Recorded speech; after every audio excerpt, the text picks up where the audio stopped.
15ാം കേരള നിയമസഭ അതിൻ്റെ കാലാവധി പൂർത്തീകരിക്കുന്നതിലേക്ക് കടക്കുകയാണ്. ഈ കാലയളവിൽ 16 സമ്മേളനങ്ങളായി ആകെ 204 ദിനങ്ങൾ സഭ സമ്മേളനിക്കുകയുണ്ടായി. ജനകീയ പ്രശ്നങ്ങൾ ഏറ്റവും ഭംഗിയായി പ്രതിഫലിപ്പിക്കാൻ കഴിയുന്ന നിലയിൽ വിവിധ വിഷയങ്ങളിൽ കാമ്പുള്ള ചർച്ചകൾ ഈ സഭയിൽ ഉയർന്നു വരികയുണ്ടായി. നിയമസഭയുടെ ഏറ്റവും പ്രധാനപ്പെട്ട ചുമതല എന്ന നിലയിൽ ജനോപകാരപ്രദമായ ഒട്ടേറെ ബില്ലുകൾ പാസ്സാക്കുന്നതിനും ഈ കാലയളവിൽ സാധിച്ചിട്ടുണ്ട്. സമ്മേളന ദിവസങ്ങളുടെ അടിസ്ഥാനത്തിൽ ആനുപാതികമായ ഏറ്റവും കൂടുതൽ നിയമങ്ങൾ പാസ്സാക്കിയത് 15ാം കേരള നിയമസഭയാണെന്ന് തികച്ചും അഭിമാനാർഹമായ നേട്ടമാണ്. കൂടാതെ ഈ സഭയുടെ കാലത്ത് പ്രസിദ്ധീകരിച്ച ആകെ 195 ഗവൺമെൻറ് ബില്ലുകളിൽ 168 ബില്ലുകൾ പാസ്സാക്കാനും മറ്റുള്ളവ നിയമപരമായി ഒഴിവാക്കാനും സാധിക്കുന്ന അപൂർവ നേട്ടവും എടുത്തു പറയേണ്ടതാണ്. 1ാം കേരള നിയമസഭ മുതൽ 13ാം കേരള നിയമസഭ വരെ റൂൾ 50 പ്രകാരം സഭ നിർത്തിവെക്കണമെന്ന ലക്ഷ്യത്തിൽ ചർച്ച നടക്കുന്നത് വളരെ അപൂർവമായി മാത്രം നടക്കുന്ന പ്രക്രിയയെ.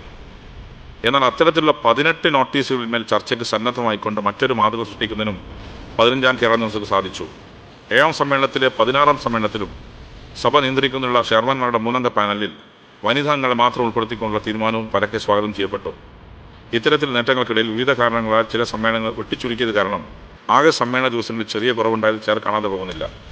വർഷത്തിൽ ഏറ്റവും കൂടുതൽ ദിവസങ്ങൾ സമ്മേളിക്കുന്ന നിയമസഭ നിലയിൽ രാജ്യത്തെ ഇതര സംസ്ഥാനത്ത് മാതൃകയാണ് നമ്മുടെ നിയമസഭ. ഒരു വർഷത്തിൽ ശരാശരി 60 ദിവസങ്ങളെങ്കിലും സമ്മേളിക്കുന്നതിന് വരും കാലങ്ങൾ കേരള നിയമസഭ കഴിയട്ടെ എന്ന ആത്മാർത്ഥമായ ആശംസ.